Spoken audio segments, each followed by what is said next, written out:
Welcome to the Empowerment Zone with Ramona Houston, where we zone in on Black and Brown relations and our journey to empowering our communities.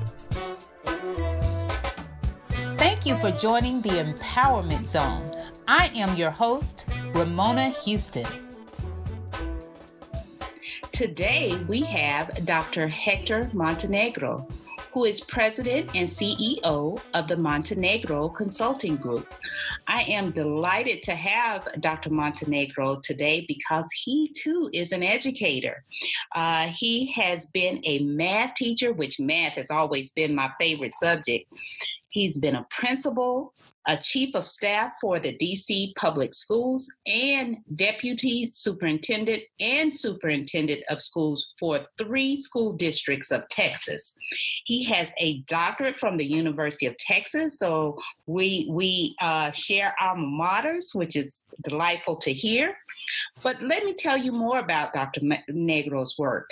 He specializes in multicultural education, social emotional learning, restorative practices, curriculum designs, interactive and engaging pedagogy, technology integration, effective instructional strategies for ELLs, which is English language learners, leadership coaching and development, and parent engagement.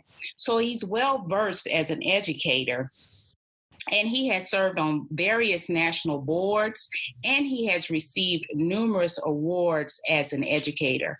So I am absolutely thrilled to have Dr. Montenegro here. He lives in Austin, Texas, and he's from LA. And you know, LA Lakers just won the championship, so I'm sure he's been following that. So it's great to have Dr. Montenegro here today. Hello, Dr. Montenegro. Well, hello, Ramona. This is an absolute pleasure to be participating in this blog. I really am excited about the work that you are doing and have heard other interviews. And so I'm most impressed. And so thank you for the invitation. Well, thank you so much for joining us today. And I'm so happy to have you because you're an educator. And as you know, education is one of the pillars of empowerment. And we are very interested on this podcast in the empowerment of the African American and Latino communities. So could you tell us a little bit about your professional evolution as an educator and your background, and how did you get into education? And then tell us about your current work. Absolutely. I'm going to start from the very beginning. My parents are from Mexico. My mother's from Guanajuato. Father's family is from Durango, Mexico. And like many immigrants to this country, they came for better opportunities, and they ended up in Los Angeles, which I was one of 5 boys. And growing up in LA, that's quite an adventure. In fact, one of the biggest challenges during my era, that was in the 60s, I was in the school in the 60s and 70s, was, of course, the issues regarding civil rights, regarding the Vietnam War, regarding racial identity. There were just so many things that have actually shaped my perspective of not only my role in society, but my perspective of the world. And I think really has been a factor in my decisions all along. Went to Stanford University, where I began teaching in San Jose, California, ended up in Georgetown. I began my doctorate work in Georgetown. So that took me into Washington, D.C., and I worked for the D.C. Public Schools, worked in the Fairfax County and Arlington school districts, and eventually ended up in Texas, Austin, Texas, where I finished my doctorate at UT Austin. But it was here where I actually was kind of catapulted into the administrative arena in levels of area superintendent in the Dallas public schools or independent school district, and also was superintendent of schools in three districts in Texas here. And so that really has, I think, shaped the kind of work that I'm doing now. And so once I retired, I did not skip a beat. I tell people that I've been involved with education ever since kindergarten and haven't left it since. But this has really been an exciting time. Some amazing things that have been occurring the last decade in education, as well as most currently with all of the social, the health, and the political dynamics that we're experiencing. And in a way, it almost feels like we've gone full circle. But one of the things that I'm directly involved in is working with school districts. I work with leadership within districts as well. Currently, I'm doing international work. Actually, I've been doing international work for the last 10 years since I retired, but it has taken me to Saudi Arabia, to Egypt, to Japan, to China. Right now, I have a big contract working with the country of Chile, working with the Ministry of Education. And part of my work focuses not only on leadership development, but also on the area of social and emotional development. And that has led me into a number of other areas that I'll share with you in a few minutes. But one of the things that I really enjoy doing is working not only with the adults within a school system, but especially working directly with students. That kind of keep me real. They keep me in tune to what's going on and what their particular needs are. So that's kind of it in a nutshell. But it's been very exciting.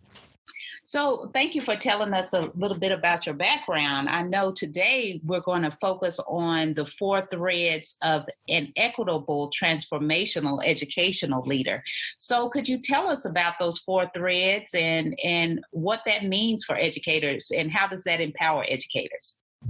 Well, hindsight is always 20/20, and there are things that I have begun to be involved more with and to focus in terms of skill development than I did while I was the superintendent of schools, because you get caught up into the turbulence, into the flow, the energy, the pace, the public image, the needs and demands of the position, and as well as having 2 children and a family.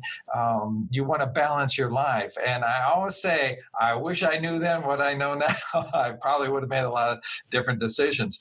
But I've been working with CASEL, the Collaborative for Academic and Social and Emotional Learning, for the past 10 years. And they're located out of Chicago. But they're really one of the leading groups that are focusing on the implementation of social and emotional learning and competencies systemically.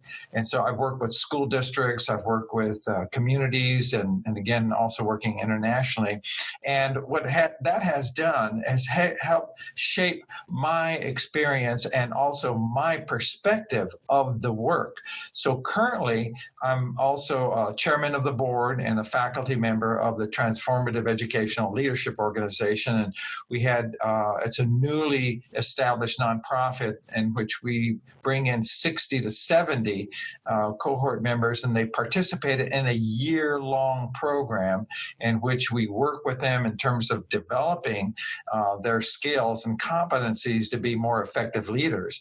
And there are 4 threads to this particular organization and approach that really overlap some of the things that have been siloed in education. And the first and foremost is social and emotional learning.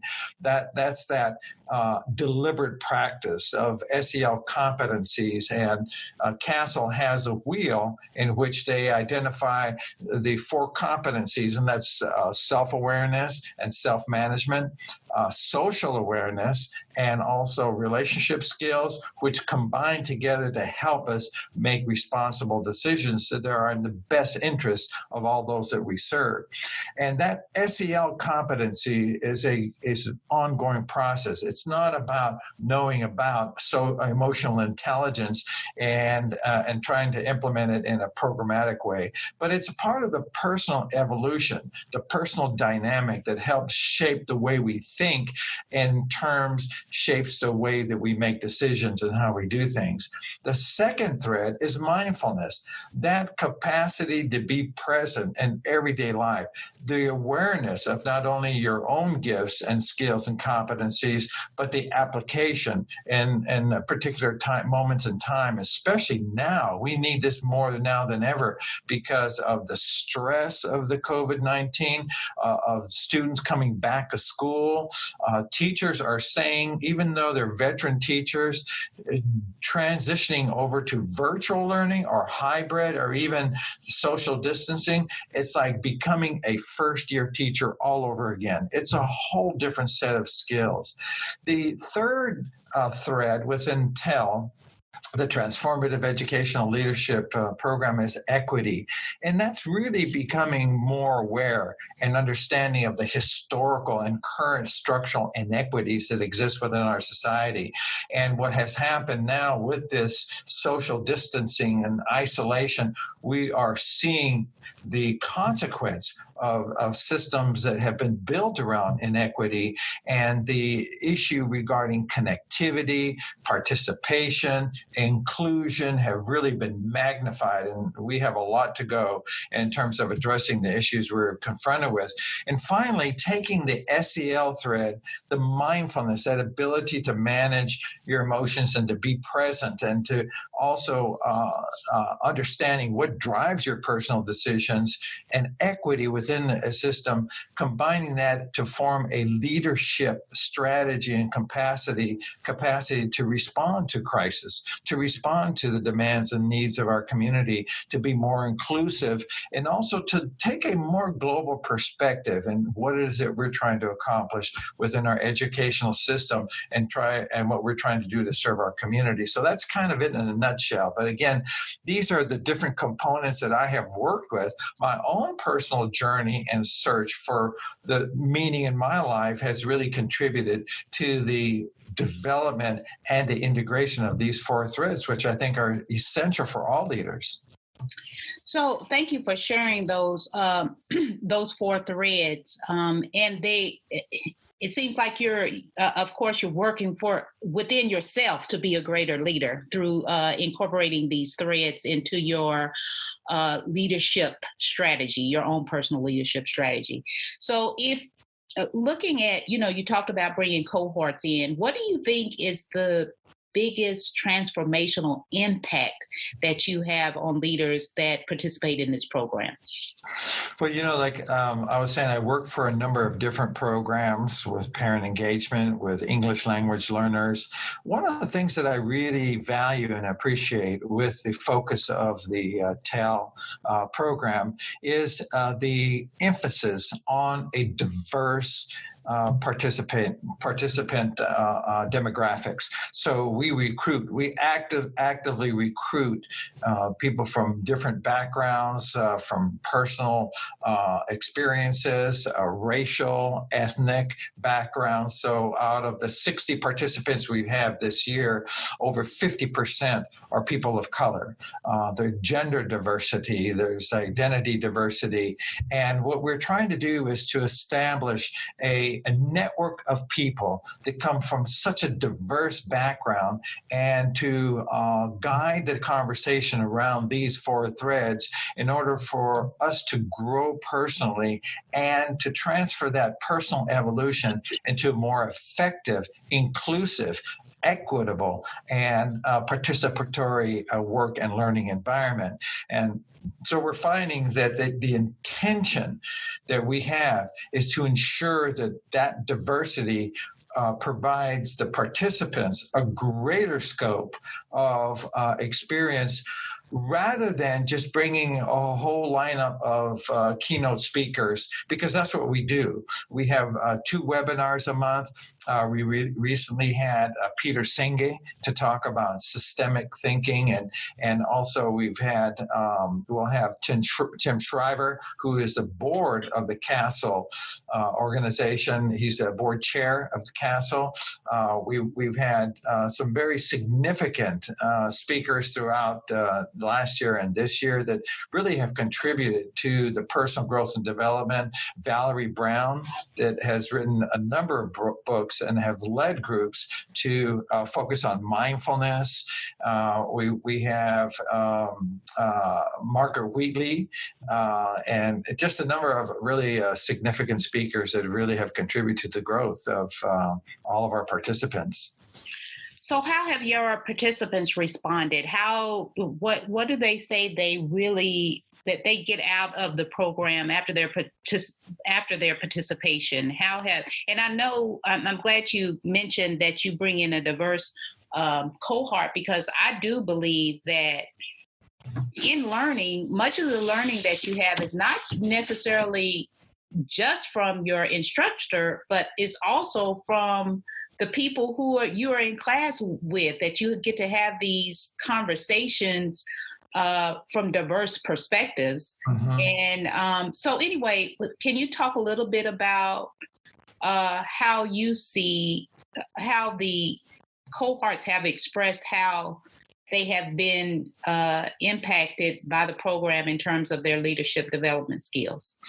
Well, I think that's really the great part about the diversity of speakers. One of our first speakers was Yvette Jackson. Yvette Jackson talks about gifting ourselves to gift others, that mindful essence of equity consciousness, mm-hmm. and pedagogy of confidence is one of her publications. And to Daniel Goleman, that has really been identified as one of the founders of emotional intelligence and also the founders of CASEL and social and emotional learning.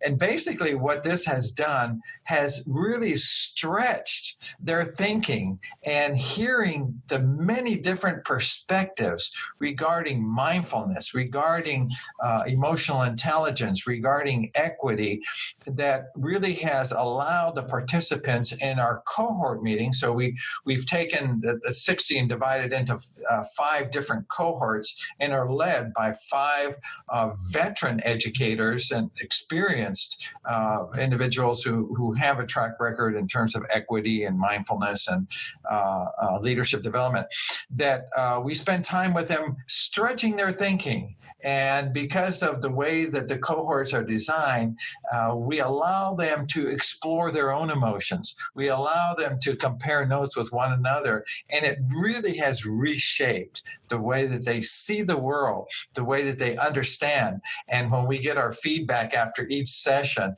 it's very exciting to hear how these messages resonated with so many people. But it's also even more empowering to hear how people have gone into areas of fear and insecurity to deal with those issues head on, mm-hmm. and understanding how those implicit biases are historical perspective about how we were raised and how we have evolved over time, has helping them understand how that shapes their decision making and their biases and their preferences and the way that they treat and respond to people. And so we see people stretching their emotions, stretching their intellectual capability, and stretching their ability to relate and interact with people from different backgrounds. Because, there's some folks there that come from privilege.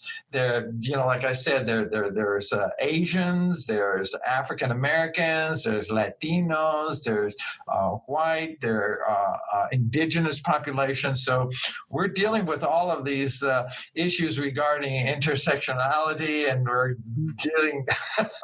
we're getting some very powerful conversations. And so it differs from a university classroom. It differs from any other cohort that I've been involved with, which, you hear speakers and then you intellectually process. But here I see, to the true spirit of the word transformative, transformations occurring every month, every time we meet. It's very impressive. That is really great to hear about how, people can address all the issues or learn from others in terms of how they feel and how they grew up with certain ideas, certain biases about different people, that they can come and actually explore that on an intellectual level and on an emotional and personal level in order to really directly address many of the challenges that they have in terms of how they make decisions as educational leaders. Absolutely. It's changed this year, but last year we had our July retreat at the Omega Institute in New York. And there it was the very first meeting. It was a 5-day retreat. We also had a virtual retreat this year with this cohort. This is the second cohort. But they had the opportunity to meet with one another. Virtually, we put them into breakout rooms. We give them prompts, but they have the opportunity to explore their ideas and to compare notes with others and to hear other people share their perspectives about either a topic or a presentation and to interact. We have within that framework, we have role-alikes. So people that come may be principals or maybe teachers or central office staff. Or we have a few superintendents or consultants. We even have yoga teachers and people that are community leaders, and they can explore how the content applies to their particular circle of influence and their realm of engagement. But we also have the racial affinity groups, and we actually have groups that are Asian, Southeast Asian, as well as Latino and African American, and even the white affinity group. And once we talk about race, once we talk about identity and culturally relevant or culturally responsive education, then we take it back to our affinity groups and we talk about how that applies to us. And they're just powerful conversations. Some of them just don't want to end their conversation. From our first cohort, many of the affinity groups are still working together and still discussing and exploring their own privilege and their own experiences and their own personal dynamics and how it applies to their decision making and their work. So, it really is hands-on, and it really has made a profound difference in how people respond to the demands even of now. Well, thank you so much for sharing the organization with us. Can you tell us the name of the organization again, and how, if people are interested in participating in the program, they could possibly get in touch with you and the program? Yes, and there's a couple of things that I wanted to also share with you regarding some of the other, I think, contributing factors to my growth and development. But first and foremost is the CASEL, Collaborative for Academic and Social Emotional Learning. It's CASEL, CASEL .org. And that really does, I think, really allow us to explore the SEL, I think, perspective a little bit better. TEL, we have the TEL.org. That's the Transformative Educational Leadership. And you can go to that website and get additional information regarding the work of TEL and what it's done to, I think, help people transform the work that they're doing. But also, I do a lot of work, again, internationally. I work with the State Department, and one of the other organizations, as I serve on different boards, is the New York City Leadership Academy, and they're focusing on developing principals and school leaders and focusing on equity as well. That's really opened up a whole new arena for me in terms of the demands of the position now, which differs from when I was a principal. And lastly, I just want to talk to you about the Fruit Tree Planting Foundation. Yes, please. Yes, it's a foundation that I work for, volunteer, and I've been to Brazil with them, Uganda, El Salvador, and different countries, and even done some planting domestically.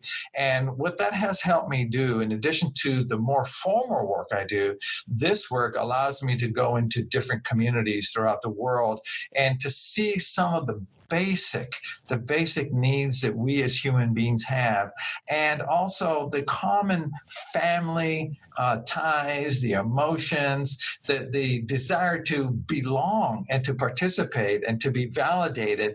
And it really has given me a global perspective and how we need to work within our community, our local community, rather than fighting for our own little crumbs and the things that we want and need as a racial and ethnic groups. We need to close ranks together and value each other's language, and value each other's culture, and value each other's historical background in a way that it is very inclusive. I see us kind of diverging off into different arenas, and it's not healthy for our country, and it's not healthy for us as a community to just only focus on our own world of experience and ethnicity and also our own perspective. So I'm going to say this, that within the Latino community, we have our issues. We have our prejudice. When I went to Mexico for the very first time and spent time traveling, I saw the oppression against indigenous populations. I saw the exclusion. I saw the hoarding of resources. And then as I've traveled the world, I see it in all communities. But I also see people who fight and are pursuing a more global and inclusive perspective. And I'll tell you that when I see Black and brown and white and Asian and indigenous populations, children being brought together, this is what my experience with TEL has been. When you bring adults together, they feel more secure in understanding and bringing diverse children together intentionally by design. And I think that's what we need to do is have a more global perspective of our outreach, certainly valuing the culture, valuing the language, valuing our racial roots and histories, which really is who we are, genetically, emotionally, psychologically, physically, but at the same time knowing that we can create a better world by taking a more global perspective of how we all are interconnected and interdependent. Dr. Montenegro, I'm so glad that you expanded upon that about how the tree project that has taken you across the world has really helped you to recognize and value culture and difference even more in terms of looking at it from a global perspective. One of the things that is so true to me and my heart is that we all, like you said, we all need to value each other's cultures and value difference, but at the same time, create community. We can create community by working together. We can create a global community by respecting each other's nations and cultures and differences. And so I'm so glad that you pointed that out in terms of your work and how you see that as important too. Absolutely. Growing up in LA, it was a predominantly Latino community that we lived in, but, there's such a diverse population there. But I was in the DC public schools. I was one of the highest ranking Latinos in the school district as chief of staff. And I really experienced some things that I didn't when I was growing up, and that is really working a lot closer with the African American community and looking at all of us educating each other and sharing our work together, because it's not about, again, fighting against each other, but it is about a program. When I was in Dallas, there was a fundraiser for they had just started one of the female schools, school for just girls, and they had a fundraiser at one of the, I think it was an IHOP. They were serving breakfast, And two African-American girls came up to me and said, "Bienvenidos," and it was just to me, that's really what it means. They welcomed me and they asked me how I was doing in Spanish. And they said that they were really wanting to learn Spanish because a lot of their peers spoke Spanish.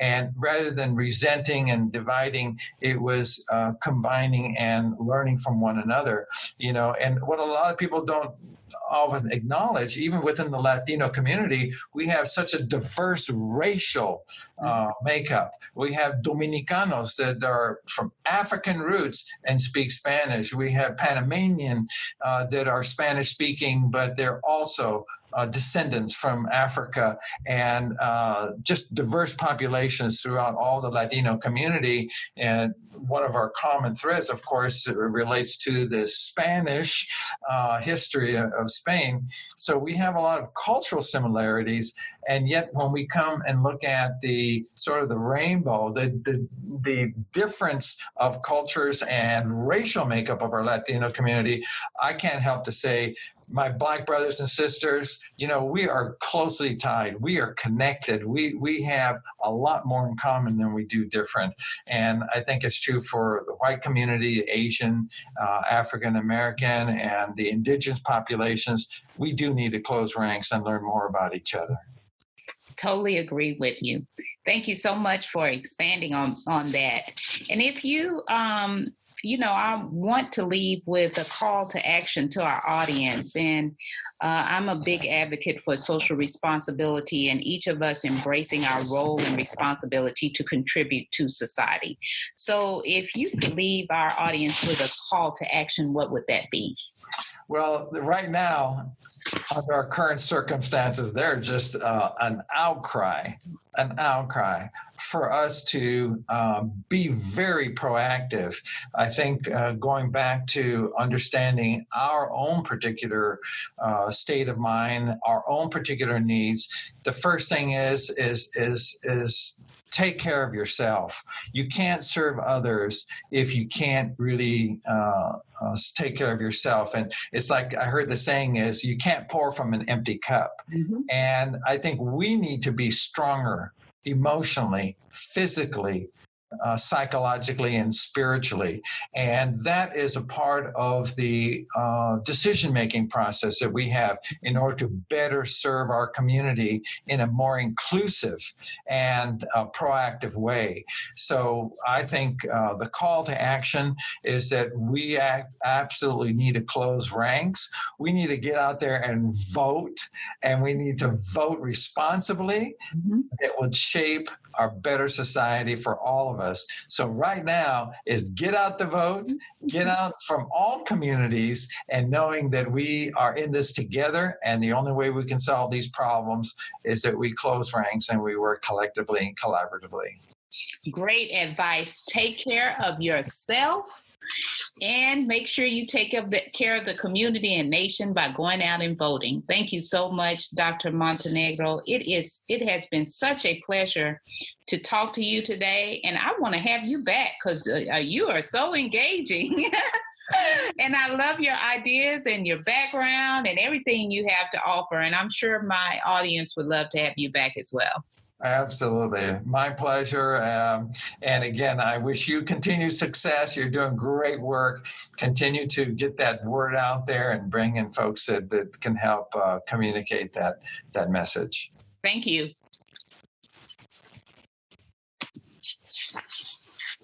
Hi, I have Dr. Hector Montenegro here as my guest today, and he's going to give us one piece of advice for students who are in college who want to be successful. Hi, Dr. Montenegro. How are you? Good to see you, and it's just a pleasure to be here with you, Ramona. Thank you. And so tell our audience what colleges you attended, your majors and your degrees, and what that strategy you would give students for college success. Well, my college experience is very diverse. I grew up in Los Angeles and LA, and my goal in life was to be an auto mechanic. And while I was in high school, I took auto mechanics. I love working on cars, and I was working in a auto shop part-time after school and during the weekends. And so that was my destiny. But somebody convinced me I needed to go to college, and I didn't want to go. No one else in my family had gone to college with 5 brothers. They hadn't gone to school yet. And so finally, I was admitted into the Educational Opportunities Program, EOP program at Cal Poly in Pomona, right outside of Los Angeles. And I wanted to be a mechanical engineer. Now, this was in the late 60s and early 70s. And I was the only Latino in the engineering program, mechanical engineering, because I wanted to go into automotive design because I loved cars. And at that time, we actually used slide rules. They had not invented the handheld calculator at the time. So I was the only Latino, and there was one female, and the rest of the students in the program were all white males.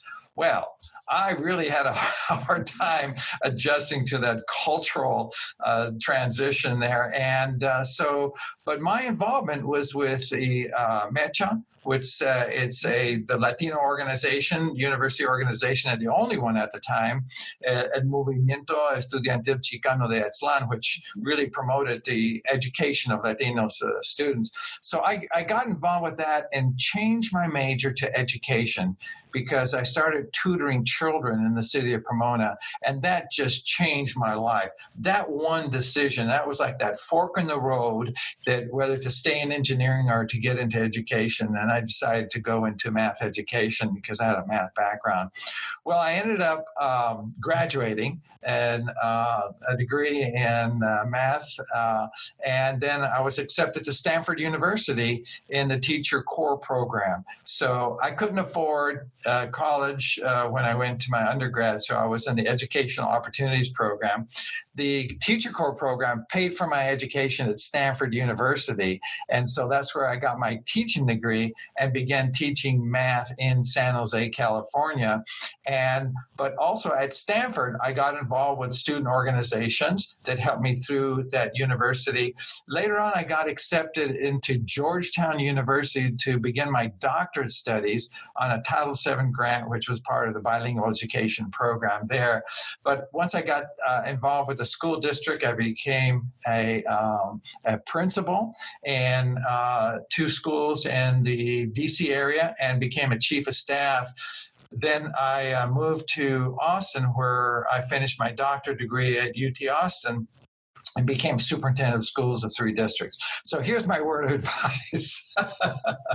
Now, it's not a straight line. I realized that I did not get a good education in high school. I could hardly write. I was fairly good in math.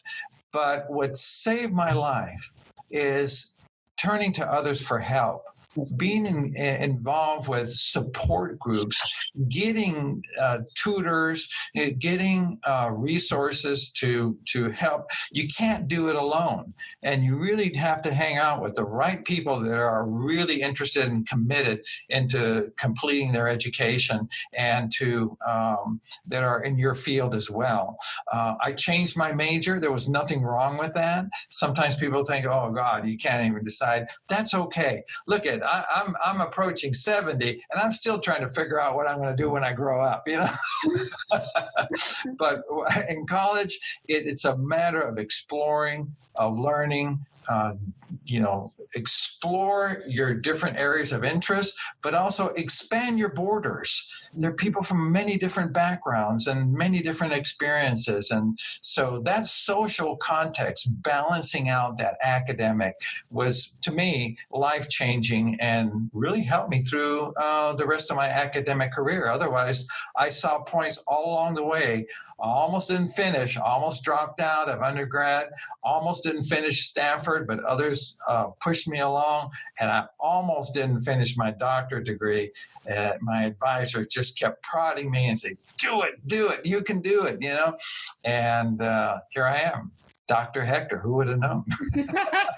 Well, thank you so much for that great advice. It's so important that we surround ourselves with affirming people who will push us on to that finish line. Absolutely. And you explained it so eloquently, and the importance of just making sure. Where would you be had it not been for Mecha, and the people who pushed you along the way. Absolutely. So, and also that it's not a straight line. A lot of young people who are pursuing the college, sometimes they think it's easy, and if they don't go the straight line, then somehow they're a failure. And your experience has shown us that it's not. You just keep pushing and keep moving along. Well, thank you, Dr. Hector. We appreciate that advice. Thank you, Ramona. A real pleasure. A special thank you to the incredible team of the Empowerment Zone. Terry Ann Gully, theme song. NADWorks, digital support, and of course, our featured guest. If you enjoyed my podcast, please subscribe. We are on all of your favorite podcast platforms. Be sure to rate us on Apple Podcasts too. Thank you for your continued support.